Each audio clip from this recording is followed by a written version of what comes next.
अगर आपके पैरों पर उभरी हुई नीली और टेढ़ी मेढ़ी रगें नज़र आ रही है, एंकल्स पर स्किन का रंग बदल रहा है, ये सब वेरिकोस वेन्स की निशानियां हैं, तो आपको करना क्या है? सीधा एविस हॉस्पिटल चले आए। जी हाँ, एविस हॉस्पिटल जैसे ही आप आएंगे वहाँ पर बिना काटे, बिना टाके लगाए लेज़र ट्रीटमेंट से आपका इलाज हो जाएगा। हमारे वेस्कुलर स्पेशलिस्ट को 30 साल से ज़्यादा का तजुर्बा हासिल है और वो chairman A18 Telangana news Mohammad Azam Ali.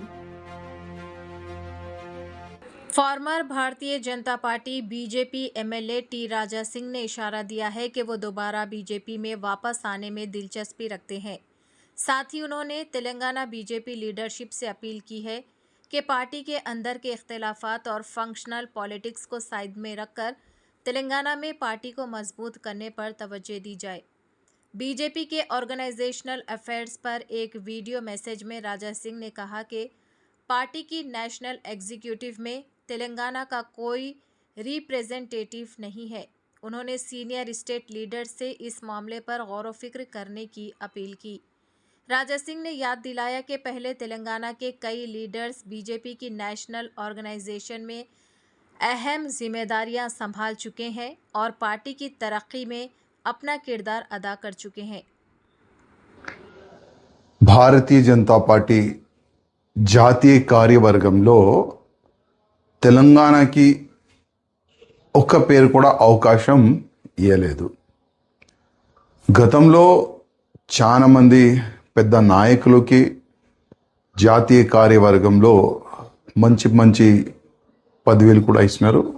వాళ్ళు మంచి పని కూడా చేసినారు. కానీ ఈ కొత్త నితిన్ నబీ గారు ఒక కొత్త సైన్యం తయారు చేసినారు.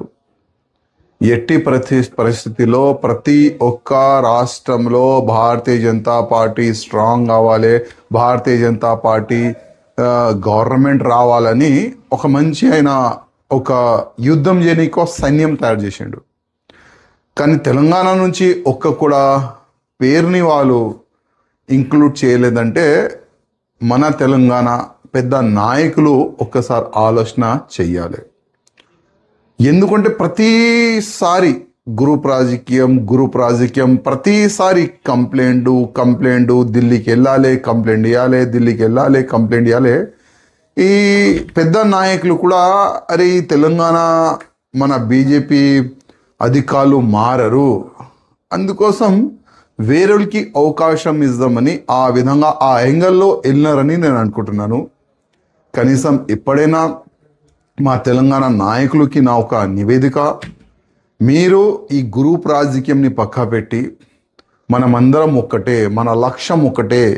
ఏ విధంగా బంగాల్లో భారతీయ జనతా పార్టీ గవర్నమెంట్ రానికి అందరూ ఒకటై ఒక యుద్ధం చేసినారు. దాని తర్వాతనే బంగాల్ అట్లాంటి రాష్ట్రంలో కూడా భారతీయ జనతా పార్టీ గవర్నమెంట్ వచ్చిందంటే అక్కడ గ్రూపిజంని పక్కా పెట్టి ఇది నా పార్టీ, ఇది నా రాష్ట్రంలో భగవా రాజ్యం రావాలి, కాశం రాజ్యం రావాలని ఒక సంకల్పం వాళ్ళు పెట్టుకొని యుద్ధం